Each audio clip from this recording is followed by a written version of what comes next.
Kabi-kabilang ulan at baha sa Pakistan at Mexico. Mga disgrasya sa kalsada naman sa Sri Lanka at Peru. Ang mga balitang abroad, tinutukan ni Darlene Kai. Yupi-yupi at halos nagbuhol-buhol ang mga sasakyang ito na nagkarambola sa Lima, Peru.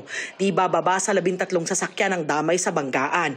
Kabilang ang ilang kotse, truck at 3 bus. Sa nagpapatuloy na investigasyon, tinitignang dahilan ng karambola ang kapal ng fog sa lugar na nagdulot ng zero visibility sa kalsada.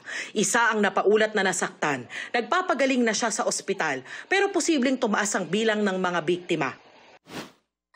Sa Sri Lanka, nahulog sa bangin ang isang pampasaherong bus na may mahigit 30 sakay. Hindi bababa sa 15 ang namatay. 18 ang sugatan at nagpapagaling sa ospital. Ayon sa isa sa mga nakaligtas na pasahero, sumigaw pa ang driver na pumalya ang preno ng bus bago ang insidente.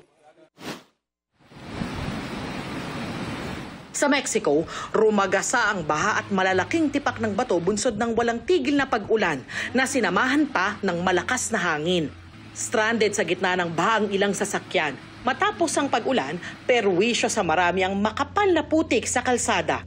Patuloy ang babala ng mga otoridad sa posibleng pagguho ng lupa sa ilang lugar sa Mexico dahil sa pag-ulan.